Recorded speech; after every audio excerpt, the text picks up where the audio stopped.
Of the 15th century, the Golden Horde is finally falling apart, and the steppes are dominated by the harsh rule of Khan Abulkhair. In this atmosphere of constant war, the sultans grew up, Kere and Cenabek. Their childhood and youth were spent not in the peace of the palace, but in the saddle and on endless campaigns. They saw how the people were tired of endless taxes and internal instability, which Abu Khair could not stop. By the time decisive action was taken, they were no longer just young warriors. Kare was around 40 years old, and Janibek was approaching 35. They were major leaders whose authority had been forged over years in the harshest conditions of the steppe. Today we turn to the figure of Kasim Khan, the ruler under whom the Kazakh Khanate became a unified and a recognized state. In this short interview, we will discuss power, laws, and the idea of Kazakh statehood. First question, Qasim Khan. After recognizing the Golden Horde, many late climbed power in the steppe. Why was it that your project for a Kazakh state was successful, while the Shaybanins retreated to Mavrennachar? The difference lies in what we relied on. The Shaybanids dreamed of the splendor of the cities of Meruert. They wanted to be sultans over stones and walls. My project, on the other hand, has its roots firmly in the steppe. We did not leave our people for the riches of the south. We stayed here to protect our way of life. They chose power over land. I chose loyalty to the steppe. Second question. Your code of laws was called Kaskajol, Clean Road. How different was it from Genghis Khan's Yasa? Was it a step toward independence from old imperial traditions? Yasa was a sword for conquering the world, but times have changed. My light path is the wisdom of our ancestors for the life of a free people. We rejected the imperial mold of the Mongols and started living by laws that were understandable to every warrior. This was our first step towards true independence, legal freedom. Third question. Qasim Khan, what was the most difficult thing for you as a ruler? To unite the Kazakh clans or to maintain peace and order within the Kaghanate?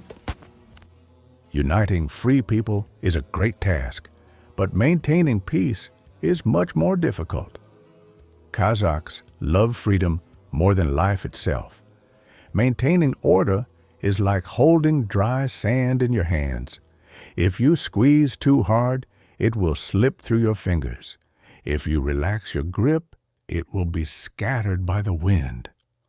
My whole life has been a search for this fragile balance. The video talks about Khak-Nazar Khan, a ruler of the Kazakh Khanate in the 16th century. It explains that there is a confusion in the historical sources about his early life, but he likely became Khan in the late 1530s or early 1550s. During his rule, Khak-Nazar worked to unite the Kazakhs and the Nogais, strengthen the Kazakh state. After the Nogai horde split and weakened, many tribes supported Khak-Nazar. Under his leadership, the Kazakh Khanate became a powerful state again, winning important military victories and expanding its territory. The video also describes his diplomatic relations with Moscow and the conflicts in the south, especially around Tashkent. Khak-Nazar was killed around 1580 during a surprise attack.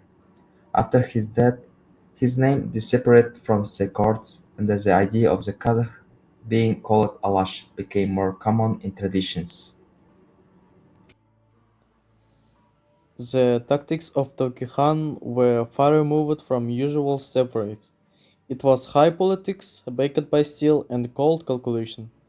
He understood something that others didn't.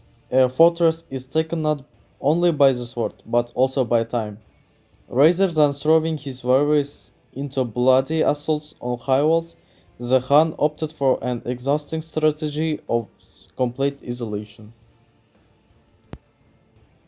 In February 1598, fate smiled on him. The death of Abdullah Khan II created a power vacuum in the region. The Bukharan state descended into chaos, and the Tauekel filled the void immediately. This was a moment when history could have gone in any direction, but the Khan took the initiative. His army did more than just surround Tashkent, it paralyzed it. The huge trading hub was cut off from the outside world. No caravan of grain, no messenger with an order could break through the ring of Kazakh troops. It was political checkmate. The city, deprived of its leader and supplies, slowly succumbed with the will of the Khan. This triumph marked a turning point. By capturing Tashkent, Tawakkel finally broke free from his neighbor's control. He did more than just expand the borders. He proclaimed the complete independence and greatness of Kazakh state on the world stage. From that moment on, the Kazakhs were treated as great empire whose word was law in the great steppe. Листья лозы на ветру кружат. Осень пришла в наш тихий сад. Юный солдат идет домой. Храбрый солдат идет домой.